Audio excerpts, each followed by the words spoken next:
akan aneh kalau kita tidak berhadapan dengan digital, ya. Jadi pertemuan-pertemuan akan semakin digital. 2021 kita siap-siap, sekarang 4G, ya. Provider menyediakan 4G. 2021 sudah siap-siap 5G, 5G, itu lebih cepat lagi. Ya, berikutnya. Suara saya dengar ya?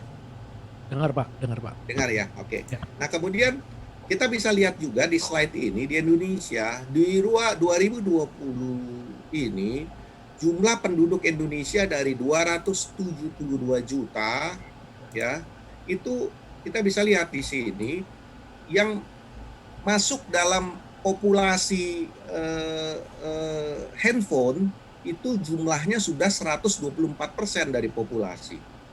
Ya, jadi 338 juta dari penduduk 272 juta, 338 juta masuk dalam handphone. Kenapa 338 juta? Ini asumsinya satu orang bisa punya 2 handphone. Ya, jadi luar biasa sekali. Jadi mobile phone connection. Jadi segala sesuatu terhubung dengan handphone. Ya, dengan asumsi satu orang itu bahkan bisa punya 2 handphone. Kemudian berikutnya internet users. Nah, internet user itu artinya ada 175 juta penduduk Indonesia yang sudah menggunakan terhubung secara internet, ya, secara virtual dari 272 juta penduduk Indonesia. Dan yang terakhir itu adalah aktif sosial media.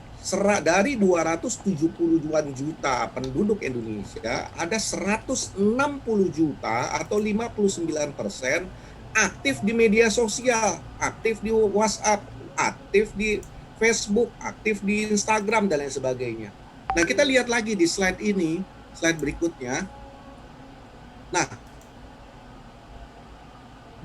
media sosial yang paling populer digunakan di dunia itu yang pertama itu adalah Facebook, dan populasinya di Indonesia sudah mencapai 130 juta.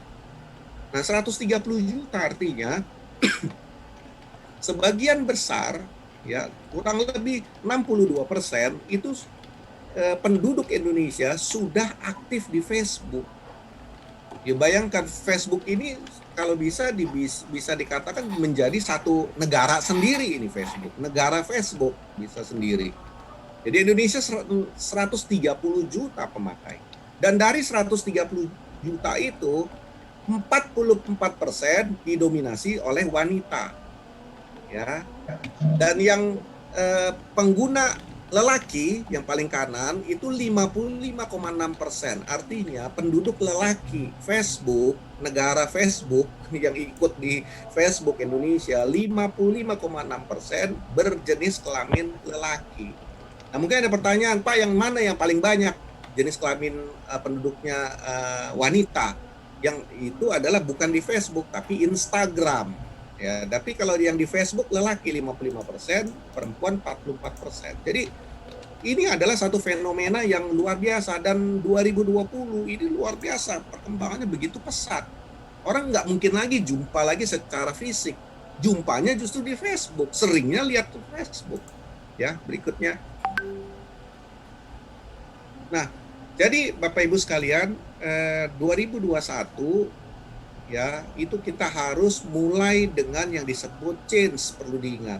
Ya, kita harus berubah, change. Ya, change itu mengharuskan kita harus berubah. Kalau kita ada pakar mengatakan change or die. Kalau kita nggak mau berubah, kita yang mati. Ya, virus bukan semakin sedikit setelah ketemu vaksin. Bahkan sekarang di Jerman ditemukan virus COVID yang sudah bermutasi jenis baru. Bayangkan, vaksin belum selesai sudah ada mutasinya. Jadi pusing juga. Jadi berapa banyak vaksin kita mesti ambil? Jadi vaksin ini akan semakin virus ini akan semakin dekat sama kita. Kita harus lawan, tapi kita juga harus tahu bagaimana mensiasati untuk menghadapi virus itu. Ya, Dr. Sen juga makanya sering bercerita tentang bagaimana kita harus punya daya tahan imun, ya, supaya virus apapun, bagaimanapun mutasinya sehebat apapun, tapi kita tetap terus kuat daya tahannya. Jadi kita harus ingat bahwa perubahan, fleksibel. Jadi fleksibel dalam hal apa? Ya fleksibel dari penerapan teknologi yang belum pernah Bapak Ibu sekalian buka di handphone Facebook, lakukan.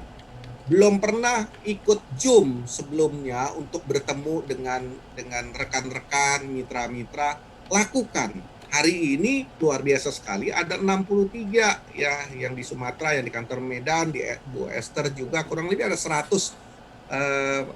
mitra kita ya di Sumatera Utara, kantor via Medan itu sudah berzoom hari ini. Ya ini luar biasa. Ini kita akan makin menjadi terbiasa ya dengan hal ini. Kemudian yang kedua adalah change ini kita harus semakin membuat kita gesit. Ya, harus cepat berubah, cepat belajar dan dinamis untuk merespon perubahan-perubahan. Ya, di Jakarta luar biasa sekali, perubahan begitu cepat karena sudah 2.000 kasus per hari sudah muncul ya. Jadi sudah begitu banyak orang yang terkena dampak ya. Yang luar biasa di Medan rankingnya masih rendah dan mudah-mudahan rankingnya terus rendah ya untuk COVID ini ya. Karena rankingnya gawat juga kalau Jakarta ini udah nomor 1 terus. Nggak tahu, sampai pejabatnya pun, gubernurnya pun kena. Wakilnya kena, sekdanya meninggal. Jadi apalagi gitu yang mesti kita bertanya-tanya lagi bahwa COVID ini tidak ada. COVID ini sudah real, jelas. Banyak ya.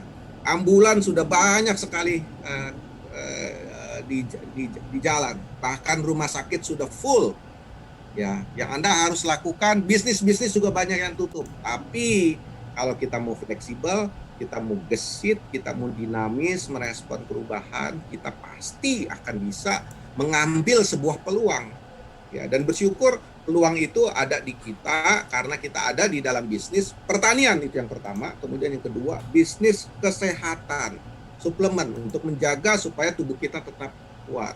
Mau nggak mau, suka nggak suka, orang makin sering di rumah, work from home, makin sering di rumah, jarang ketemu, ujung-ujungnya makan terus, bener kan? Ya, ibu-ibu rumah tangga bingung juga nih, anak-anaknya pada nggak sekolah semua. Tapi apakah lebih irit? Enggak juga, ibu-ibu rumah tangganya juga pusing juga. Karena apa? Anak-anak di rumah makin banyak makan juga. Nah, makin banyak makan, otomatis pertanian juga pasti akan makin bertumbuh, ya. Jadi itu yang berikutnya lagi. Nah, kesuksesan dan alasan tidak berjalan bersama, ya. Jika kamu terus membuat, jika kita semua terus membuat alasan, lupakanlah kesuksesan. Jika kita ingin sukses, berhentilah membuat alasan. Artinya ya kita nggak bisa alasan-alasan, saya kan terlalu tua, saya terlalu gaptek, saya jarang lah pegang handphone, saya lulusan SD, saya sering di kebun, saya ini membuat alasan untuk kita tidak mau lagi go digital, belajar digital, ya, belajar virtual, itu bukan. Kalau Anda ingin survive, Anda ingin terus maju di dalam kehidupan, terus cari gesit ya, mengambil perubahan dan belajar di situ ya. Terakhir saya sampaikan, this is not the year you get everything you want. Tahun ini bukanlah saat di mana kita bisa dapatkan apa yang kita inginkan ya. Jadi tahun ini kita nggak bisa tuh impian kita pengen dapatkan sesuatu agak sulit ya. Jadi di tahun 2020 justru bukan tahun yang dimana kita bisa dapatkan apa yang kita inginkan. Tapi this is the year you appreciate everything you have. Ya, tahun ini adalah saat dimana kita bersyukur atas apa yang kita miliki. Tahun ini justru membuat kita makin bersyukur. Kenapa? Karena kita bisa diberikan kesehatan sampai hari ini. Kita bisa berzoom, kita bisa, bisnis kita tetap survive, ya. Kemudian kita juga bersyukur, kita tetap melangkah maju, penjualan tetap bagus, tetap stabil, ya. Inilah, dan kita juga bersyukur, kita sering bersama di rumah justru. Justru saat-saat dulu jarang berkumpul sama keluarga, di sini tahun ini justru kita harus bersyukur karena membuat kita jadi sering berkumpul ya. Dan pesan saya, semoga melalui Vagansa ini menjadi sebuah langkah awal bagi mitra-mitra kita yang di Medan untuk siap-siap membiasakan diri dengan kebiasaan baru untuk selalu berjumria, bervirtual, beronline, dan belajar mau nggak mau untuk mensesuaikan diri. Ini satu-satunya cara kita berkomunikasi. Semoga di 2021 kita bisa semakin sukses, semakin sehat, sudah vaksin semuanya, sudah bisa jalan-jalan lagi di Toba, dan kita bisa hadapi pandemi ini dengan strategi yang lebih hebat. Jangan pernah kalah ya. Indonesia bisa, Indonesia pasti sehat, dan Digrow, Dynagrow, Diamond Interest terus maju. Terima kasih, semangat pagi semuanya. Pagi. Ya, semangat pagi. Terima kasih tepuk tangannya, luar biasa.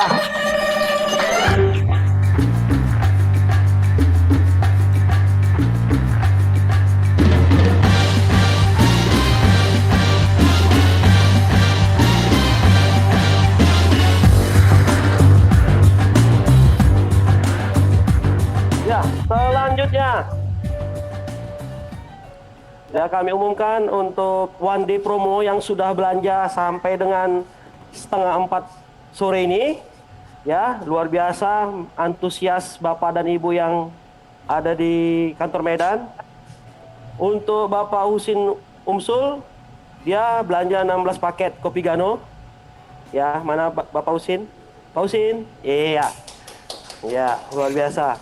Kemudian Bapak Risman, ya 3 paket pupuk. Tepuk tangan, Pak Risman. Kemudian Bapak Ertobing ya. Iya, Bapak Ertobing dia belanja 5 paket. 1 paket yang per liter. Kemudian Ibu Susi. Nah, ini Ibu kita ini, Ibu Susi. Iya, silakan masukkan kuponnya Bu. Iya, jadi jangan khawatir, baik yang online juga yang ingin belanja silakan hubungi admin kita Ibu Lia. Kupon pasti kita akan masukkan ke Kota Undian, jangan khawatir. Ya, Ibu Susi belanja 5 paket. Kemudian Ibu Ramin Bangun, ya Ibu Ramin, kopi Gano ya 2 paket ya. Kupon sudah dimasukkan Bu? Sudah, ya, kupon sudah dimasukkan. Kemudian Siti Aisyah dia belanja 1 paket Gamat, 1 paket Gosmil. Kemudian ada lagi Dr. Bayu, tadi saya dengar kabar, itu belanja 16 paket. Ya, luar biasa ya. Iya, Eka Kurniawan 4 paket. Oke, tepuk tangan. Ya, bagi kita semua ya. Oke, selanjutnya. Boleh dibacakan Pak Jin untuk wandi promonya supaya yang online bisa dengar dan bisa belanja paket seperti yang kita di Medan. Musik di Oke, baik Bapak Ibu sekalian, ya terima kasih ya atas belanjanya one day promo saat ini berpeluang besar bagi yang akan mendapatkan hadiah yang sudah akan kami siapkan Bapak Ibu. Nah, perlu kami ingatkan kembali, kami ulang kembali Bapak Ibu supaya lebih jelas ya. Coba nanti ya, untuk perbelanjaan one day promo hari ini ada lagi yaitu belanja di Gross yang 1 dus untuk yang hijau dan merah yang 4 liter isinya 4 jerigen mendapatkan free 1 botol di Igro kemasan 1 liter hijau atau merah, ditambah plus 1 kupon undian Bapak Ibu. Berlaku juga kelipatannya ya, baik yang belanja di Nagro yang 1 dus hijau atau merah kemasan 2 liter yang isinya 8 jerigen mendapatkan free 1 botol yaitu klorofil ditambah 1 kupon undian. Nah Bapak Ibu, untuk produk suplemen, nah ini lagi-lagi gencar-gencaran banjir hadiah ya, banjir bonus. Nah beli 3 free 1. Nah ayo berlomba-lomba, yaitu spirulina, ada garlic, ada mix distel, ada Dina RH, ada kopi mangosteen, ada ion multiwash. Nah ayo selanjutnya beli 5 free dapat 1 ya, Gosmik Shop, Gosmik, Kopi Gano, Siwitor spirulina. Berlaku juga kelipatannya Bapak Ibu. Ya. Nah, ada lagi ya. Ada lagi Bapak Ibu. Nah, untuk yang beli 10 free 2. Nah, apa itu? Jelly gamat Bapak Ibu yang 250 mili. Nah, untuk perbelanjaan ya, setiap perbelanjaan minimal 1.500.000 dapat satu kasbil akan mendapatkan satu kupon undian berlaku kelipatannya. Nah, selanjutnya Bapak Ibu. Nah, ini ada lagi ya untuk yang ketentuan hari ini. Nah, ketentuan boleh berlaku DP Bapak Ibu minimal 500.000. Yo, 500.000 untuk dapat satu kupon undian berlaku kelipatannya untuk semua belanja baik reguler maupun DIPG ya, tor lokal. Nah, untuk pelunasan paling lambat tanggal 23 Desember 2020. Selanjutnya, jika sampai batas akhir Bapak Ibu pelunasan tidak diselesaikan, maka dengan segala hormat DP hangus dan produk serta hadiah jika mendapatkannya dianggap batal. Nah, itu dia Bapak Ibu ya. Nah, selanjutnya ingat kembali kita ada punya program tor lokal. Bagi yang mau ikut ayo silahkan ya.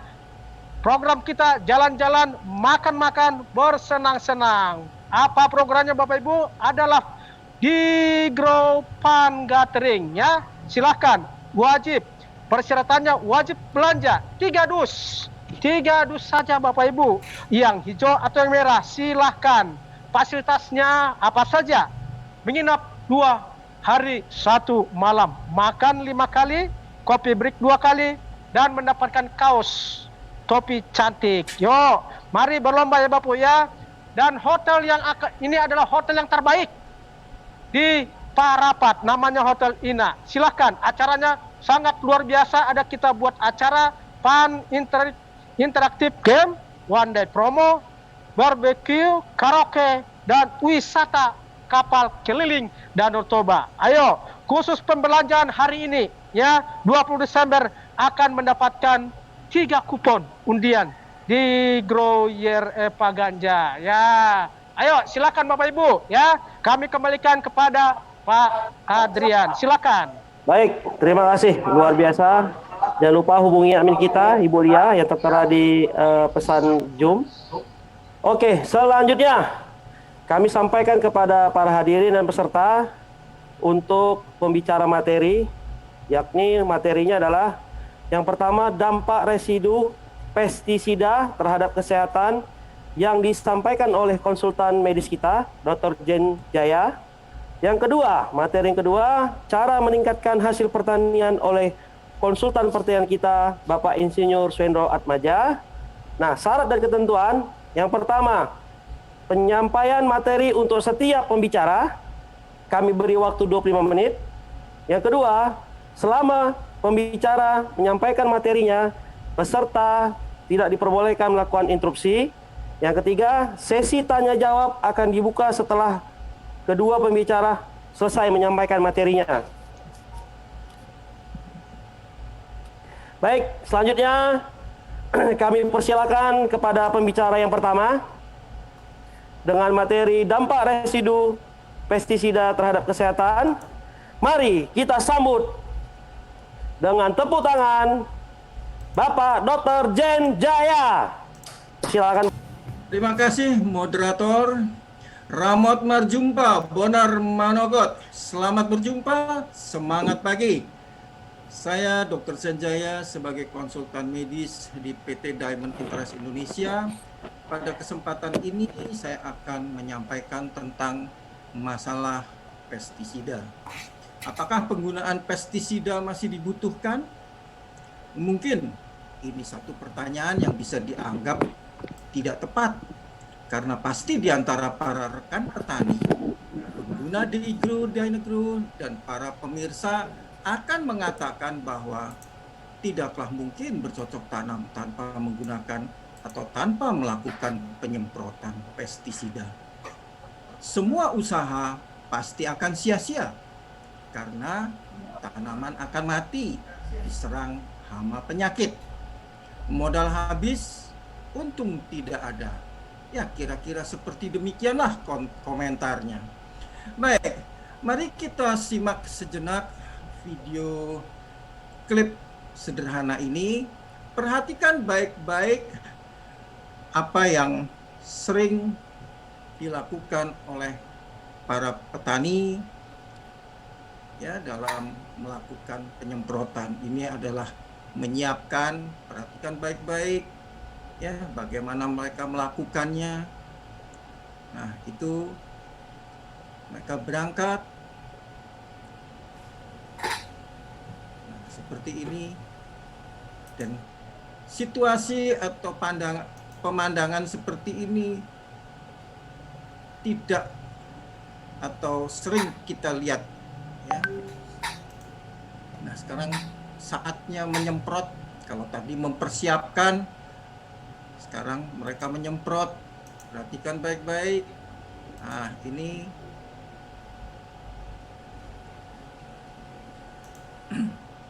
adalah suasana penyemprotan ya.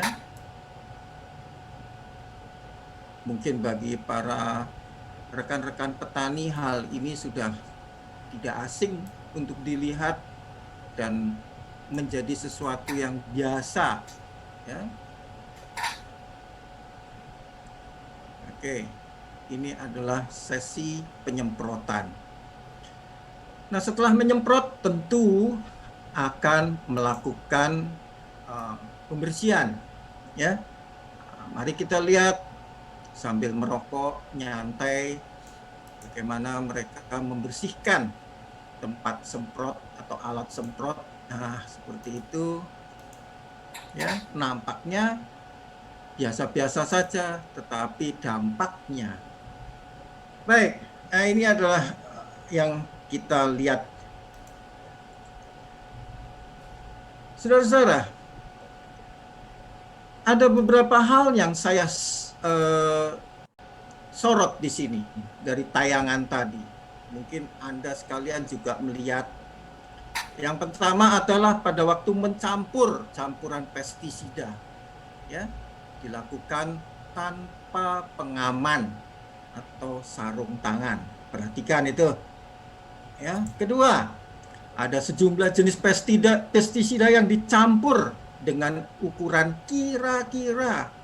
Bahkan hampir semua jenis pestisida, mungkin ada 2 atau 3 jenis dicampur jadi satu. Ya. Yang ketiga, kita lihat menyemprot juga tanpa pengaman. Dalam hal ini masker. Kalau yang tadi campur pestisida tanpa pengaman, nggak pakai sarung tangan, sehingga racun itu langsung mengenai tangan. Ya. Nah, yang keempat, kita lihat ketika membersihkan dan membuang sisa pestisida, justru mereka menggunakan air irigasi, air yang akan digunakan untuk pengairan. Dan ini sampai kalau kita lihat ada kodok yang mati, ya, ini jelas merupakan pencemaran lingkungan. Baik, nah kita lihat.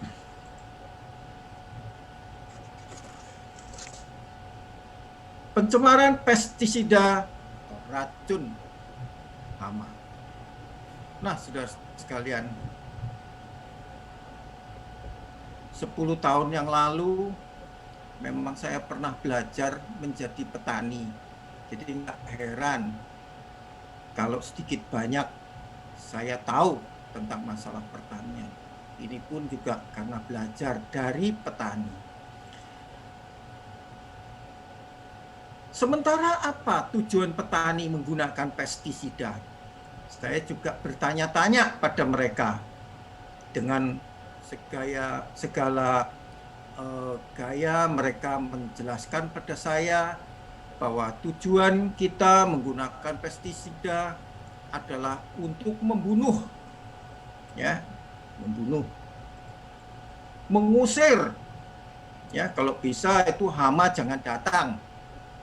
Ketiga, melemahkan, ya, supaya jangan makan tanaman, ya, jadi melemahkan itu hama. Yang keempat, meniadakan. Kalau bisa tuh hama jangan ada gitu. Ya. Padahal mana mungkin. Hama juga diciptakan oleh Yang Maha Kuasa dan nggak mungkin tidak ada. Ya. Nah, saudara-saudara sekalian, tujuan utama penggunaan pestisida jelas ada 4M di sini, luar biasa. Pada awalnya saya semangat, oh begitu ya, pakai pestisida. Tetapi yang terjadi setelah saya belajar lebih jauh dan saya punya rekan di sini, Bapak Insinyur Suhendro, ternyata salah Pak, nggak begitu tujuan menggunakan pestisida. Loh, gimana kok salah ya? Iya, bukan itu. Lalu apa dong? Terlalu banyak 4, cukup 1 saja. Apa itu? Ternyata saudara-saudara, yang dimaksud adalah bagaimana kita mengendalikan hama tanaman. Oh begitu. Iya, pengendalian yang penting. Karena kita membasmi nggak mungkin, menghilangkan nggak mungkin. Ya, hama itu di mana-mana pasti ada. Tapi bagaimana kita mengendalikan hama itu agar supaya tanaman kita tidak rusak? Itu intinya, ya. Nah, penggunaan pestisida yang keliru, dan ya saya mungkin tidak katakan yang tidak cerdas ya, penggunaan pestisida yang tidak cerdas, itu yang pertama adalah untuk pencegahan. Ya, jadi kita tidak mungkin melakukan pencegahan dengan menggunakan pestisida. Ya. Ini adalah salah satu pola pikir yang tidak cerdas.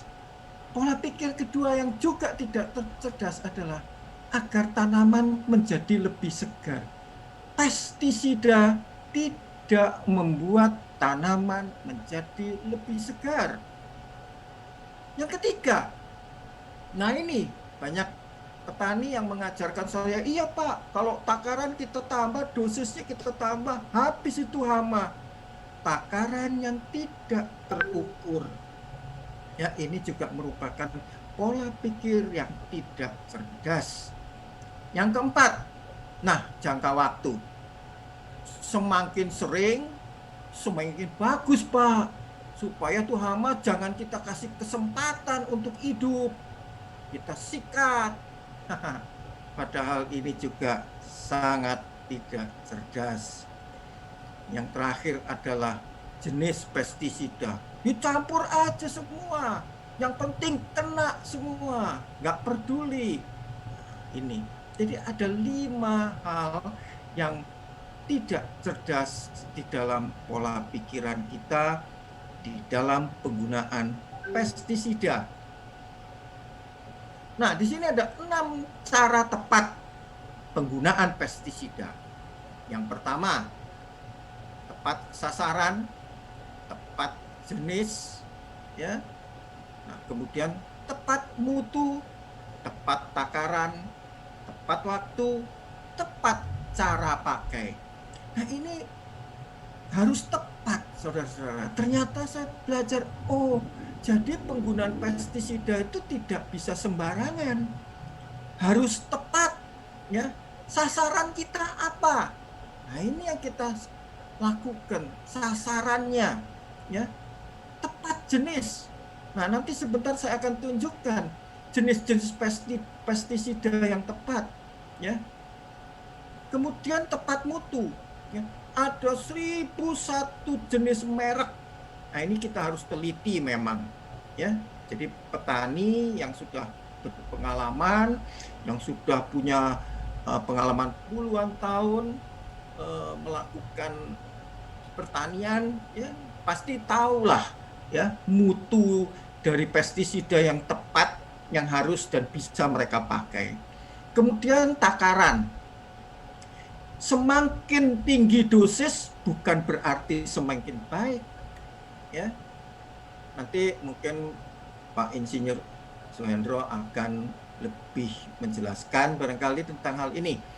Kemudian tepat waktu, ya, waktu juga tidak main-main, ada waktunya, apakah 10 hari sekali atau 2 minggu sekali. Nah, itu semua ada tata caranya. Kemudian tepat cara pakai.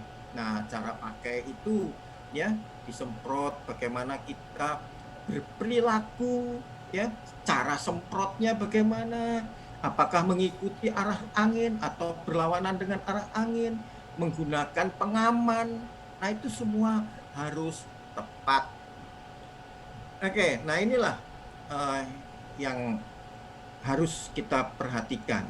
Berikutnya, kita ini sangat-sangat minim pengetahuan, ya, terutama saya cukup prihatin dengan para petani yang mereka menggunakan teknologi yang sangat-sangat ketinggalan, ya, boleh dikatakan saya itu adalah teknologi nenek moyang, ya, jadi teknologi yang udah nggak pakai masih digunakan sesuai dengan apa kata orang tua dulu. Nah, ini sungguh disayangkan. Kenapa?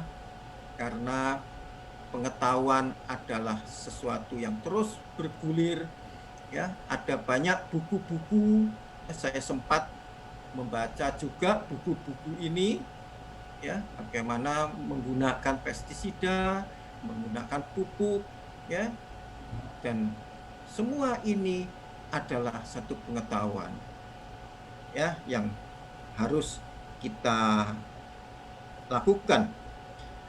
Ya, terus terang saja, memang kalau boleh dan mohon maaf saya katakan sih di sini, petani kita adalah rata-rata amatiran, ya, bukan petani profesional. Ada yang profesional, ada, ya, tapi rata-rata amatiran. Kenapa saya katakan demikian?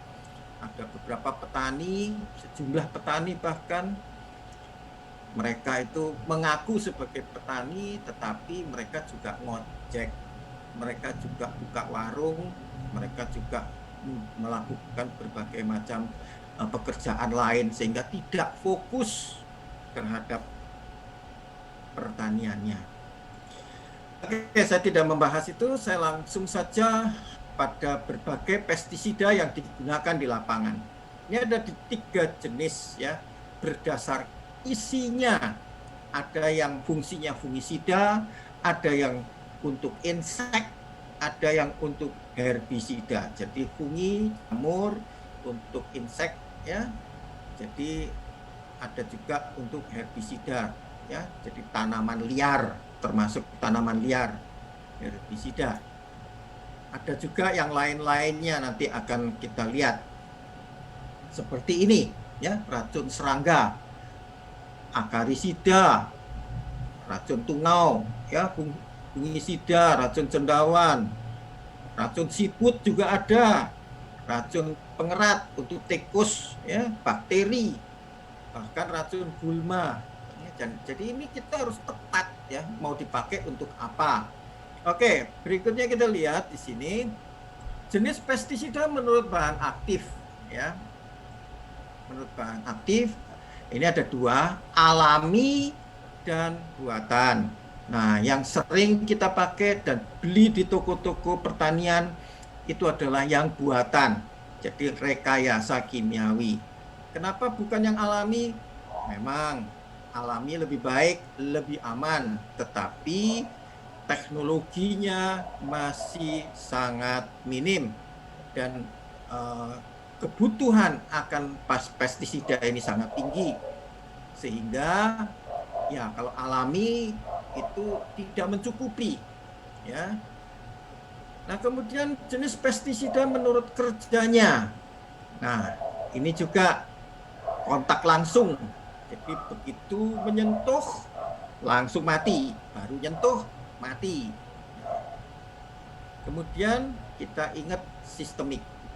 Nah, untuk tanaman jenis pestisida kontak ini artinya bahwa dia tidak diserap, ya. Jadi kontak itu dia nempel pada tanaman, sehingga kalau ada serangga yang hinggap dan dia langsung terkena kontaknya.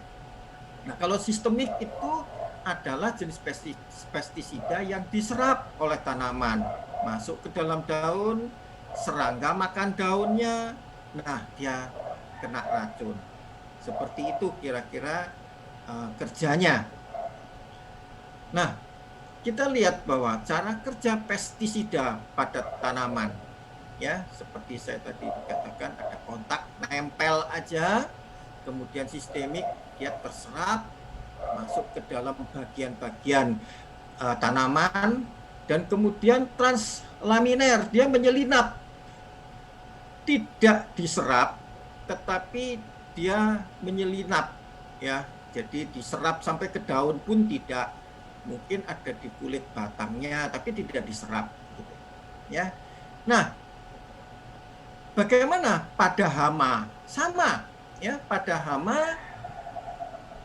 pestisida ini kontak, artinya begitu kena bagian dari badannya si hama langsung mati, ya. Kemudian kalau sistemik dia makan dulu, makan daunnya, ya kayak ulat gitu, ya, dia makan daunnya dulu. Nah, racun pestisida masuk ke dalam lambung, dia mati. Atau dari hawanya dia bernapas, ya. Yang saya pelajari adalah kalau insek itu tidak punya paru-paru, tetapi dia punya saluran pernapasan, ya, di mana saluran pernapasannya sudah merupakan saluran di mana hawa masuk ke dalam tubuhnya. Nah, itu bisa menimbulkan kematian, ya, pada si hama. Baik, nah, mari kita lihat 5 dampak pencemaran akibat penggunaan pestisida yang tidak tepat, ya. Dan ini sangat merugikan, ya, merusak struktur tanah, merusak tingkat kesuburan tanah. Hal ini tidak pernah disadari, ya, oleh para petani yang memiliki teknologi nenek moyang tadi. Yang ketiga, merusak keseimbangan rantai makanan, ya. Kita lihat binatang, hewan-hewan yang punya makanan, misalnya kodok, ya, dia makan hama juga, dia makan serangga, mati. Nah, ini mengganggu rantai makanan, ya. Dan yang keempat, dampak bagi kesehatan manusia juga. Banyak rekan-rekan petani kita yang menderita sakit akibat penggunaan pestisida ini, terutama penggunaan yang keliru tadi, ya. Dan yang terakhir, merusak estetika. Jadi tanah pecah-pecah, aduh, seperti udah nggak buruk sekali rupanya, ya, tidak indah, ya, sangat merusak estetika. Nah, 5 dampak pencemaran inilah yang sekarang kita upayakan untuk jangan sampai terjadi. Bicara tentang dampak, maka kita lihat ada 2 hal yang perlu diperhatikan. Dari sisi petani, kedua konsumen, yang ketiga adalah lingkungan. Nah, karena saya seorang dokter, tentu petani dan konsumen ini adalah manusia yang perlu diperhatikan. Dampaknya seperti apa? Nah, dari 3 dampak ini, kita lihat kerugian besar sudah mengintip di depan kita. Petani dan konsumen, ini bicara tentang manusia, bisa mengalami keracunan dan gangguan kesehatan. Dari sisi lingkungan, jelas terjadi pencemaran lingkungan, ya. Nah, kita lihat kalau terjadi keracunan dan gangguan kesehatan, tentu akan berdampak pada sumber daya. Petani adalah sumber daya manusia di dalam melakukan proyek pertanian. Konsumen tidak lagi mau mengkonsumsi karena takut, ya, dan itu akan menurunkan daya beli. Akhirnya akan memperburuk ekonomi, ya, ekonomi petaninya juga akan merosot, ya. Nanti ini akan ada seminar lanjutan, ya, dari rekan saya Bapak Suhendro. Nah, dari lingkungan, jadi jangan anggap bahwa kalau kita menggunakan pestisida, apalagi dengan cara pola pikir yang tidak cerdas tadi, akan menguntungkan. Tidak, lingkungan juga akan menjadi lebih merusak, ya. Bahkan merugikan diri kita sendiri, ya. Si hama jadi tahan, akhirnya membentuk koloni atau kumpulan hama baru yang tidak tahan terhadap pestisida. Jadi dia disemprot nggak mati, dan itu terjadi di Jawa Timur, ya. Resurgensi, ya, serangan hama, dia malah berbalik menyerang lebih hebat, ya. Terjadi mutasi hama, timbul hama lain. Nah, ini berhubungan dengan resistensi tadi, perubahan ekosistem, ya, fitotoksik, tanaman bukan tambah segar, malah rusak, ya. Di sini perubahan flora terjadi, jadi banyak ruginya. Dampak penggunaan pestisida terhadap kesehatan dapat secara langsung maupun tidak. Mari kita lihat apa maksudnya secara langsung dan tidak langsung. Kita perhatikan di sini yang pertama, secara langsung itu adalah pada petani, yaitu pelaku tani yang melakukan proyek pertanian. Ya. Yang kedua, pekerja. Mungkin pekerja ini bukan petani, tetapi mereka dipekerjakan oleh petani untuk melakukan penyemprotan di lahan pertanian atau ladang kebun. Ya, nggak mungkin si petani akan nyemprot 5 hektar, dia pasti akan nyewa pekerja, ya. Dan mereka inilah orang-orang yang langsung terdampak dengan pestisida tadi. Yang kedua, tidak langsung, itu terutama para konsumen, ya, pemakan hasil pertanian. Kemudian pelaku panen produk-produk hasil perkebunan, yang menanam sama yang manen itu belum tentu sama orangnya. Yang nyemprot sama yang panen belum tentu sama orangnya. Nah, pelaku panen yang memanen produk-produk itu bisa berdampak tidak langsung karena dia memegang atau memetik buah atau memegang hasil panennya, ya, dengan tangan kontak langsung, ya. Dia tidak sadar bahwa tanaman itu ada menempel sisa-sisa pestisida yang berdampak untuk dirinya. Nah, ada beberapa contoh di sini, barangkali teman-teman petani tahu ini, ya. Jadi banyak sekali, ini cuma sebagian saja. Ini adalah fungisida kontak, ya. Ini contohnya aja. Saya juga tidak terlalu banyak tahu, tetapi pengguna fungisida pada umumnya dapat ditandai dengan gejala gatal, ya. Kemudian batuk-batuk, tenggorokan gatal, ya, bisa terjadi alergi, bersin-bersin, radang hidung, juga bisa berdampak pada mata, ya. Ini kontak, ya, fungisida kontak, ya. Jadi mata kemerahan, penglihatan bisa kabur, bahaya kesehatan lain dalam jangka waktu panjang bisa mengganggu kelenjar gondok, ya. Kemudian bisa terjadi cacat pada reproduksi, bisa menimbulkan kemandulan, atau bisa juga melahirkan anak-anak cacat, kasihan, ya. Kemudian kanker, ya. Jadi ini 3 hal, perhatikan baik-baik. Dalam waktu jangka panjang ini akan terjadi. Oke. Berikutnya kita lihat, ya.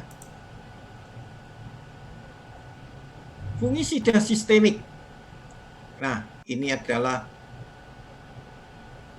contohnya, ya, kita lihat apa yang terjadi. Pada umumnya sama, ya, jadi tiroid, penyakit gondok, kemandulan, kanker. Nah, ini juga sama, ya, pada penggunaan jangka panjang. Kemudian contohnya seperti ini, ya, tidak banyak berbeda, ya, dapat meracuni manusia bahkan hewan ternak, ya, melalui makanannya, ya. Jadi hewan ternak makan rumput, ya. Nah, itu juga yang terpapar dengan insektisida juga bisa meracuni, ya, gatal-gatal, ya. Kemudian kita lihat sifat racunnya di sini, ya, bisa menimbulkan kanker, nggak beda jauh, ya, rata-rata itu, ya, bisa mengganggu keturunan, kemudian bisa menimbulkan cacat bawaan, ya, merusak saluran sistem pernapasan, ya, ini juga tatanan kulit, gatal-gatal diobati tidak sembuh-sembuh, ya, dan ini menurut WHO paling tidak 20.000 orang setiap tahun mati akibat keracunan pestisida. Wow, mengerikan sekali. Nah, berikutnya kita lihat bahwa herbisida, ya, sama, ya, catatan WHO juga sama seperti itu, tidak beda jauh, ya. Kemudian ada herbisida sistemik, ya, sama juga, ya, bisa melahirkan anak-anak cacat, autisme, nyeri lambung, ya, berbagai macam alergi, gangguan jantung, penyempitan pembuluh darah, kanker, ya, kita lihat. Kemudian ada gangguan-gangguan syaraf, kejiwaan, ya, ini diselidiki oleh Profesor Stefani Senev, dan ternyata banyak sekali petani-petani yang tidak melakukan satu cara yang tepat secara berkesinambungan dalam jangka waktu yang panjang akan menderita penyakit-penyakit seperti ini. Oke, mari kita lihat video klip berikut ini.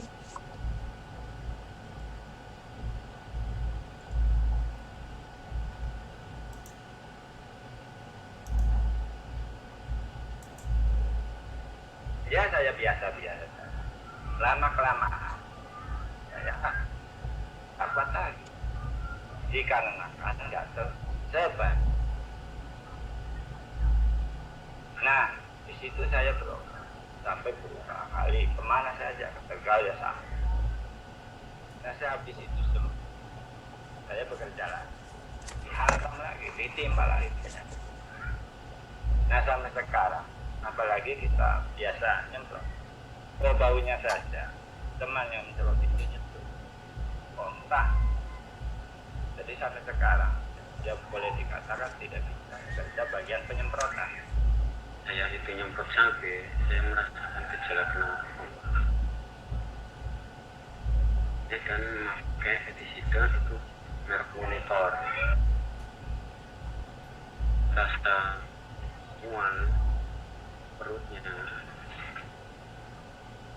nah, naik kepala pusing, melihat anak sampai muter-muter.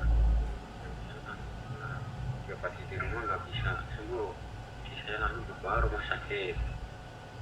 Setelah di rumah sakit diobatin sana, saya bisa sadar, saya bisa pulang kembali. Gitu. Ya, itulah kira-kira klip tadi. Masih banyak ya gejala-gejala yang bisa ditimbulkan. Secara singkat, dampak pestisida terhadap kesehatan bisa saya simpulkan adalah efek menimbulkan kanker, ya, mengganggu sistem hormonal.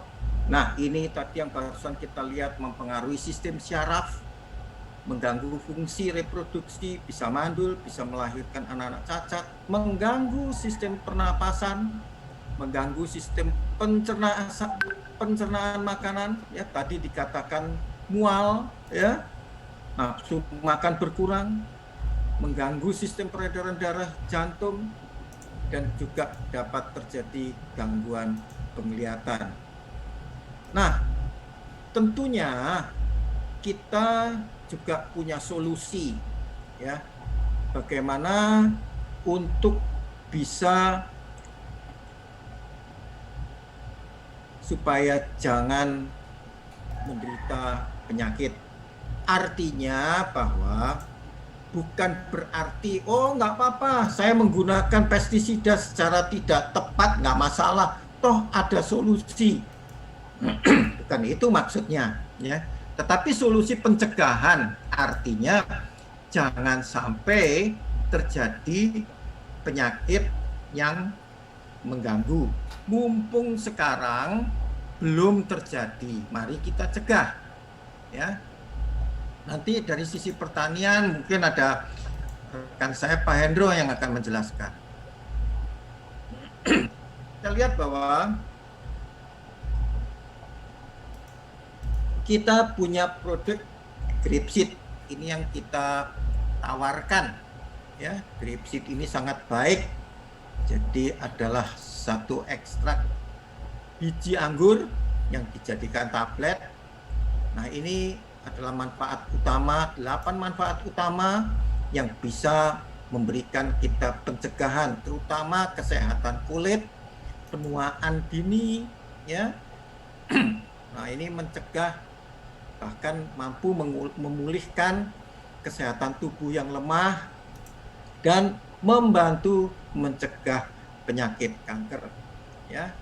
Nah, itu ada 3, ya. Nah, kita lihat produk unggulan lain yang tepat untuk petani seperti klorofil, ya.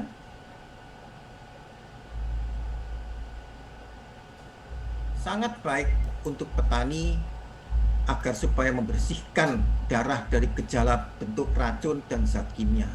Ada yang bertanya, waduh Pak, ini setelah saya lihat seminar Bapak, saya jadi ngeri. Saya adalah pengguna pestisida, kerjaan saya nyemprot.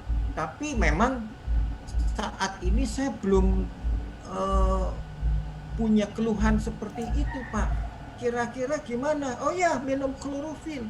Ya, klorofil bisa mencegah jangan sampai terjadi gejala-gejala itu timbul. Ya, sangat tepat sekali. Ya, selain itu juga menjaga daya tahan tubuh dan memelihara kesehatan tubuh, ya. Juga meningkatkan tenaga dan memperlambat penuaan dini. Klorofil sangat tepat untuk petani, ya. Nah, kemudian ada jeli gamat, ya, atau si cucumber. Nah, ini juga menjadi satu produk unggulan, ya, terutama bagi yang memang sudah ada gejala, misalnya gatal-gatal dan lain sebagainya. Itu selain diminum bisa juga dioleskan, ya, melembutkan kulit, membantu memperlambat proses penuaan, serta membantu rasa nyeri pada luka, peradangan, ya, dan sebagainya. Nah, ini adalah solusi yang ditawarkan dari Diamond Interest untuk kita semua. Baik, saudara-saudara, demikianlah penjelasan singkat saya mengenai bahaya pestisida ketika tidak digunakan dengan benar. Tetapi saya berharap bahwa setelah ini kita semua akan sadar bagaimana menggunakan pestisida yang tepat. Seperti pada mulanya tadi, kita lihat apakah penggunaan pestisida masih dibutuhkan. Sah-sah saja masih bisa kita gunakan asal digunakan dengan tepat. Oke, baik, terima kasih. Saya kembalikan kepada moderator. Selamat pagi. Terima kasih kepada Dr. Jen Jaya yang atas paparannya tadi yang begitu menarik. Luar biasa ya dampak pestisida bagi kesehatan kita semua. Selanjutnya, marilah kita simak materi dari pembicara yang kedua. Mari kita sambut dengan tepuk tangan yang sangat meriah kepada Bapak Insinyur Suhendro Atmaja.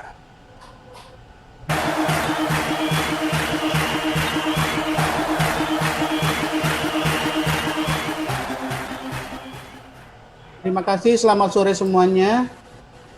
Untuk mengefisienkan waktu, saya memperkenalkan diri terlebih dahulu. Nama saya lengkapnya Suhendro Atmaja. Saya incas di Diamond Interest sebagai Agro Business Development Manager untuk menangani pupuk Digro dan Dinagro. Kali ini saya akan menyampaikan tema tentang bagaimana cara meningkatkan hasil pertanian. Tadi kalau Dr. Jen sudah menyampaikan dampak dari pestisida, nah kali ini untuk pupuknya bagaimana cara meningkatkan hasil pertanian. Sebelum saya ke materi, izinkan saya membuka materi dengan pantun. Di kutub ada beruang, di sungai ada buaya. Terima kasih sudah datang, mari kita mulai seminarnya. Baik Bapak Ibu sekalian, izinkan saya untuk membuka materi saya dan mengawali seminar ini.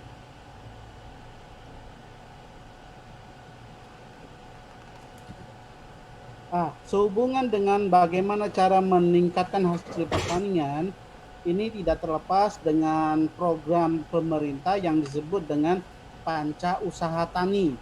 Panca itu 5, berarti 5 usaha tani. Tapi dari 5 usaha tani ini saya kelompokkan besarnya adalah tanah, pupuk, dan tanaman. Karena ini yang merupakan hubungan yang sangat sinergi. Jadi ada 3 komponen yang mempengaruhi panca usaha tani, tanah, pupuk, dan tanaman. Ini sangat berhubungan, ya. Tanah itu meliputi olah tanah, ya, dan pengairan atau irigasi. Sedangkan pupuk itu termasuk pemupukan. Sedangkan untuk di sisi tanaman itu meliputi bibit unggul dan pengendalian hama. Nah, dari faktor tanah ini kita perlu adanya pengolahan tanah yang baik. Tanah yang baik itu yang seperti apa? Ya, tanah yang mampu menyediakan unsur hara secara lengkap untuk pertumbuhan tanaman. Ya, jadi tujuan pengolahan tanah itu adalah untuk memperbaiki struktur tanah supaya gembur dan perakaran bisa menyerap nutrisi yang ada di dalam tanah. Tanah yang baik itu atau tanah yang sehat, ya, salah satunya mengandung zat organik dan anorganik atau nutrisi. Kemudian ada aktivitas mikroorganisme dan ada rongga-rongga atau pori-pori tanah yang berisi air dan udara. Nah, ini ciri-ciri tanah yang sehat, ya.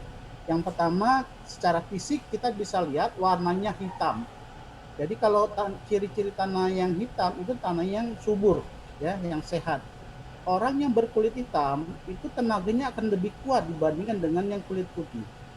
Jadi bersyukur kita yang berkulit hitam itu diberikan tenaga yang lebih kuat. Sama dengan di tanah, ya, tanah yang sehat, tanah yang subur itu warna hitam. Yang kedua ada mikroorganisme atau biota tanah dalam tanah, kegiatan mikroorganisme. Yang ketiga ada bahan-bahan organik sebagai sumber makanan bagi mikroorganisme. Yang keempat, ada rongga-rongga atau pori-pori tanah yang berisi udara dan air di dalam tanah tersebut. Ini yang disebut dengan tanah yang sehat. Jika salah satu dari komponen ini tidak ada, ya berarti tanahnya tidak sehat. Yang kedua, panca usaha tani itu adalah pengairan. Nah, pengairan ini sangat penting sekali karena sangat menunjang usaha pertanian. Jadi ketersediaan air yang cukup bagi tanaman ini akan menjamin ya berlangsungnya reaksi biokimia di dalam kloroplas. Kloroplas itu di reaksi fotosintesis. Nah, hasil fotosintesis di daun ini berupa karbohidrat dan bahan-bahan lain ini yang akan ditranslokasikan ke semua jaringan tanaman, apakah ke akar, ya, ke anakan, ke batang, dan juga ke daun dan buah. Jadi kalau tidak ada air, maka kondisi tanaman tidak bisa mengadakan fotosintesis. Hasilnya tanaman tidak bisa tumbuh dengan baik. Jadi pengairan sangat penting, ya. Selain tadi tanahnya, kemudian irigasinya. Nah, yang ketiga adalah pupuk. Ini faktor yang sangat penting untuk lahan-lahan tanaman budidaya. Kenapa? Lahan-lahan tanaman budidaya nutrisinya sudah diambil secara terus-menerus setiap musim tanam. Beda dengan tanaman hutan. Tanaman hutan tidak perlu adanya pemupukan karena perubahan ekosistem itu tidak ada yang hilang. Nutrisi tidak ada yang hilang dari siklus hutan.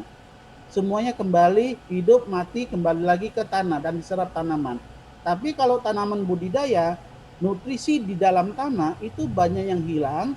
Akibat apa? Yang paling besar akibat dari hasil panen.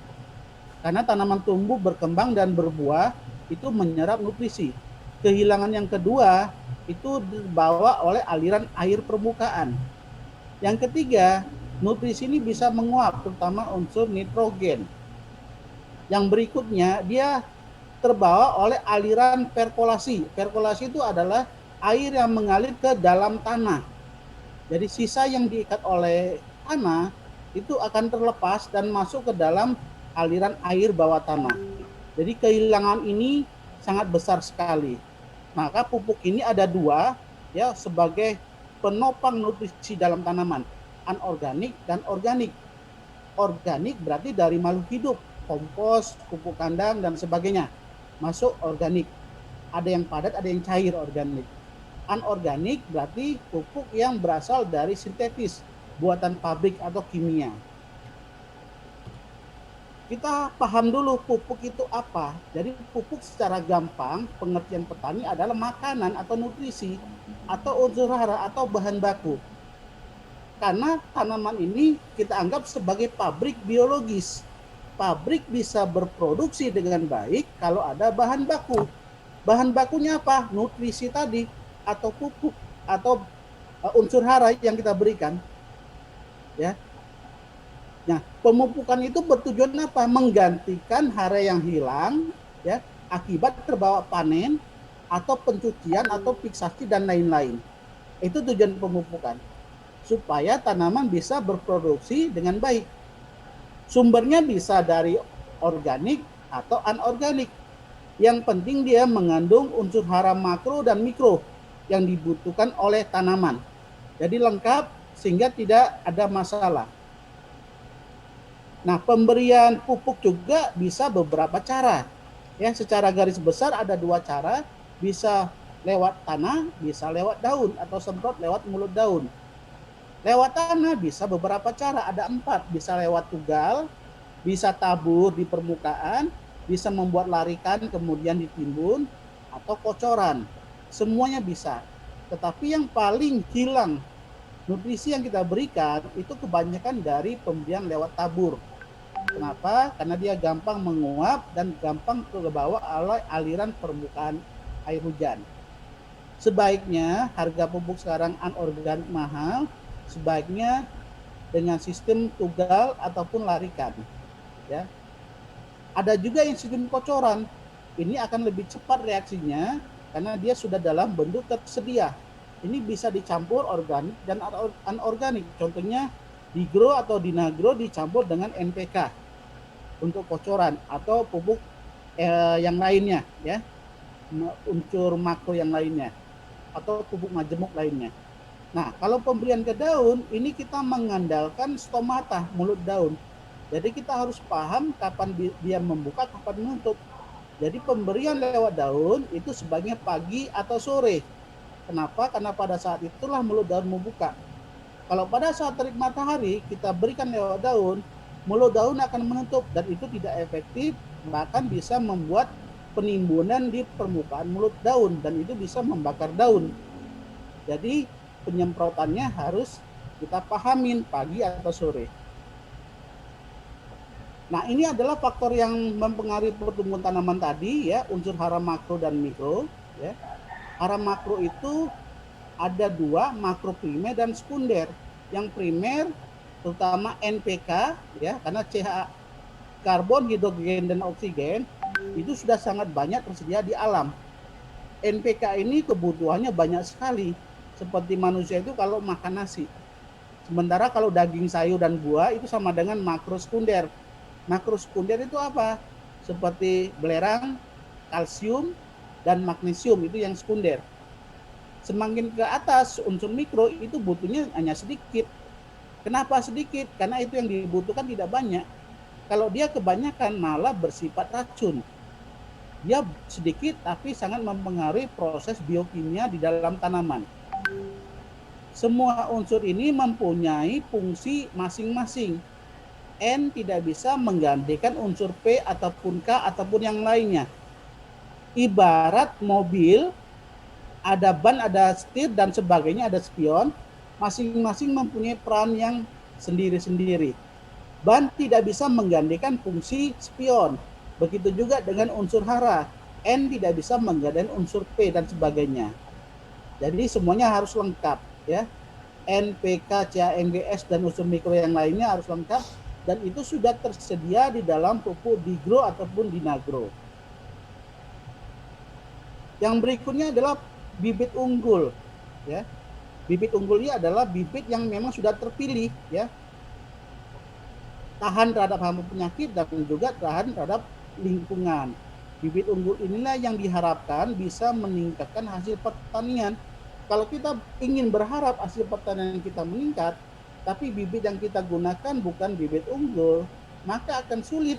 Walaupun pupuk yang diberikan banyak, tidak akan memberikan kemampuan genetikanya untuk meningkatkan hasil. Jadi gunakanlah benih-benih yang berlabel atau bersertifikat, ya. Kalau untuk benih sebar itu biasanya berlabel biru.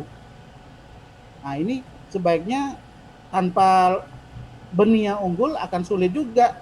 Apapun masukan teknologi yang kita berikan tidak bisa mendongkrak peningkatan hasil. Nah, yang terakhir adalah pengendalian hama. Jadi panca usaha tanah ini yang terakhir adalah pengendalian hama. Ini sudah tadi dijelaskan oleh Dr. Jen, ya. Kita harus menggunakan 5 tepat. Kita gunakan pengendalian, bukan pembasmian. Ya, karena ini tidak bisa dibasmi sama sekali. Dari dulu sampai sekarang hama ini akan mengalami perubahan-perubahan genetika. Dia tahan terhadap bahan-bahan aktif yang sudah sering digunakan. Tapi lebih tepatnya dikendalikan. Nah, kendalian dengan metode apa? 5 tepat. Tepat sasaran, tepat pestisidanya, ya, tepat takaran, tepat waktu penyemprotan, dan tepat cara. Tadi sudah dijelaskan, dan saya tidak akan ulang lagi. Nah, beberapa tanaman yang sering disemprot dengan pestisida ini mempunyai kemampuan untuk meretensi, artinya meretensi, menahan residu pestisida.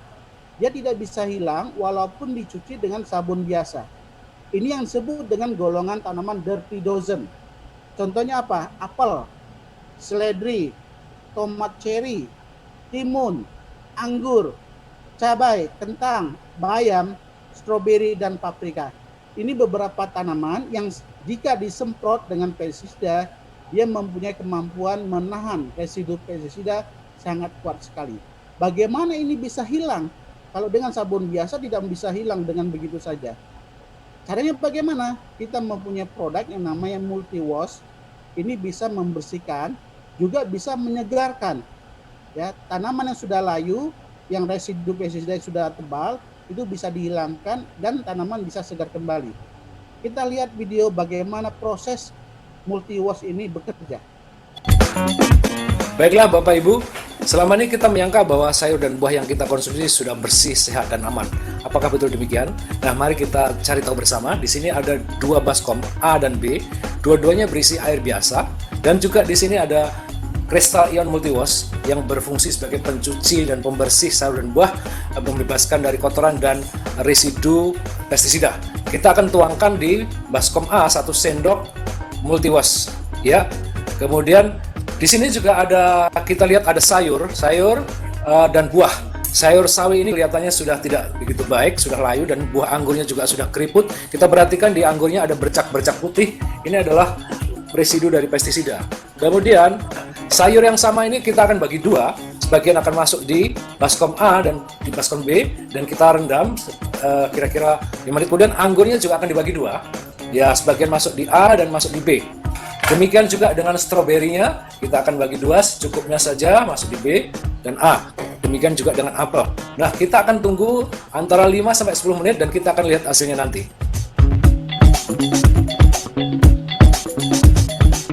Baik Bapak Ibu, sudah 10 menit kita akan lihat hasilnya. Kita perhatikan di baskom A, kelihatan dengan kasat mata sudah terjadi perubahan. Kita mulai dari anggur. Anggurnya warnanya lebih terang, kemudian utuh dan mulus dibandingkan dengan B. Anggur yang di baskom B ini hampir dikatakan tidak terjadi perubahan, dan kita perhatikan sekali terdapat bercak-bercak putih, ya. Ini adalah paparan pestisida yang masih menempel, yang tidak bisa larut oleh sabun biasa maupun air biasa. Sedangkan yang di baskom A ini sudah sangat bersih, mengkilap dan utuh kembali. Kemudian juga dengan stroberi. Stroberi ini kita bandingkan yang di A dulu, warnanya lebih cerah, ya. Warnanya lebih cerah, kemudian utuh bentuknya. Kita lihat yang di B. Yang di B ini, nah ini bopeng-bopengnya masih tetap penyok, ya. Yang di ini masih tetap. Kemudian demikian juga dengan apel. Apel ini yang di A lebih segar, lebih cerah warnanya, mengkilap. Yang di B kelihatan seperti agak kusam. Baik, yang terakhir adalah, yang menarik adalah sawi. Sawi yang di A ini benar-benar segar kembali, seperti habis dipetik, bahkan batangnya pun tegak kembali. Dan kita perhatikan di balik daun sawi ini ada bercak-bercak hijau. Nah, ini adalah bekas paparan pestisida yang sudah dilarutkan oleh Crystal Ion Multiwash. Nah, ini. Kemudian yang di B, kita lihat yang di B, ini sawinya masih tetap lunglai, lemas, seperti semula, dan hampir dikatakan tidak terjadi perubahan. Oke, kita ambil satu batang dari yang direndam di A. Kita akan tahu bahwa Crystal Ion Multiwash ini berfungsi sebagai pemasok nutrisi mineral tinggi kepada batang, buah, dan daunnya. Kelihatan segar kembali. Kita akan patahkan salah satu daun ini. Ya, terdengar bunyinya seperti masih baru, padahal tadi sudah. Kemudian dibandingkan dengan, coba satu lagi. Ya, kita bandingkan dengan yang di B. Yang di B, kita juga lakukan yang sama. Kita akan patahkan, apakah bisa patah seperti yang di A. Ternyata dia masih lentur.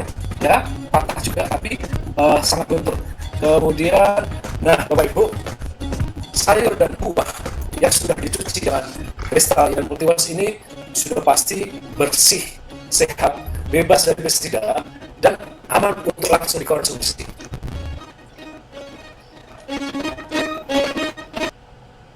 Ya, ini kelebihan dari multiwash karena dia mempunyai sebagai ion booster elektrolit, sehingga tanaman yang tadi layu itu bisa segar kembali.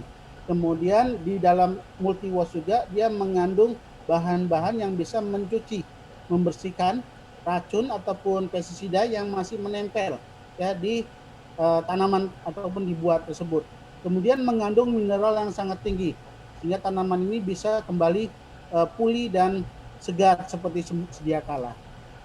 Nah, bagaimana konsep pertanian organik, ya, menurut Kementan Pertanian Republik Indonesia dan SNI Pangan Organik? Agar kita mau lebih aman, kita kembali ke organik. Konsepnya bagaimana? Ya, menurut SNI dari Pangan Organik itu adalah Jadi pertanian organik itu merupakan cara sistem produksi organik didasarkan pada standar produksi yang bertujuan pada pencapaian agroekosistem yang berkelanjutan. Jadi produk organik itu adalah produk yang dihasilkan dari sistem pertanian organik. Baik dari pupuknya, racunnya itu tidak boleh dari bahan-bahan yang kimia. Ya, pupuknya harus dari pupuk organik. Dan pupuk organik juga tidak boleh dari misalnya ayam broiler yang ada bahan-bahan kimia, itu tidak boleh, harus tertentu ya pupuk organiknya. Kemudian dari sistem pengairan juga harus tidak boleh dari air sungai yang banyak pestisida yang larut di air tersebut. Jadi harus dari sumber air yang jelas ya, atau buat sumur bor. Begitu juga dengan penggunaan bibit, tidak boleh bibit-bibit yang hibrida. Jadi untuk organik lebih banyak ke yang lokal. Itu adalah beberapa pangan organik supaya hasil panennya juga kita bisa lebih sehat. Nah, salah satu pupuk yang organik murni ini adalah pupuk organik cair Deigro ataupun Dinagro ya. Ini bahan baku dari rumput laut, prosesnya dengan secara ekstraksi bukan fermentasi ya.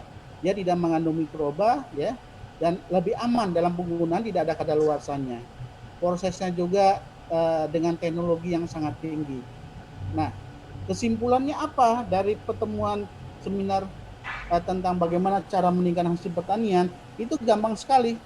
Ya, yang pertama, terapkan panca usaha tani, yaitu pengolahan tanah, pengairan, pemupukan yang berimbang, penggunaan bibit unggul, dan pengendalian hama. Jalankan panca usaha tani ini, mudah-mudahan bisa tercapai. Ya. Terus pengendalian HPT itu yang bijaksana, terapkan 5 tepat tadi. Tepat sasaran, tepat pestisidanya, tepat takaran, tepat waktu, dan tepat cara. Nah, untuk meminimalkan residu pestisida, sebaiknya sayuran dan buah dicuci dengan bahan pencuci seperti mouthwash. Kemudian disiram di air yang mengalir. Nah, agar aman dari dampak negatif residu pestisida atau bahan-bahan kimia baik dari pupuk ya, untuk kesehatan sebaiknya atau kita anjurkan bertanilah secara organik. Nah, itu kesimpulan dari kita ya. Nah, sebelum saya kembalikan ke moderator, saya akan tutup pemaparan saya dengan sebuah pantun. Burung kutilang di dalam kandang, burung ditangkap hasil memikat. Terima kasih sudah datang. Semoga seminar ini bermanfaat. Saya kembalikan ke MC moderator. Baik, terima kasih kepada Pak Hendro ya, dan kedua materi yang semakin perkaya wawasan kita. Hadirin yang saya hormati, demikianlah pemaparan yang telah dibawakan oleh kedua pemateri hari ini. Dan selanjutnya, ya sebelum kita melanjut ke sesi berikutnya, kita masih tetap membuka Wani Promo kita karena sesaat lagi kita akan mengundi undian di acara kita ini, ya, banjir hadiah Digro Year End Paganja 2020. Kita masih membuka peluang. Dan sampai saat ini saya dapat informasi dari admin kita Siska dan juga Lia sudah beromset sekitar hampir 200 juta ya. Yuk tepuk tangan Anda semua, 200 juta ya. Semoga tercapai hari ini 300 tembus. Baik. Ini tiba saatnya kita memasuki acara berikutnya, yaitu sesi tanya jawab ya. Kita batasi 4 pertanyaan. Syaratnya peserta yang ingin bertanya dipersilakan angkat tangan ya melalui video Zoom ya, hidupkan videonya. Kemudian pertanyaan diajukan secara singkat, padat dan jelas. Kita beri waktu 5 menit bagi yang mau tanya. Para hadirin tentang materi tadi sebelumnya boleh bertanya kepada dua narasumber kita.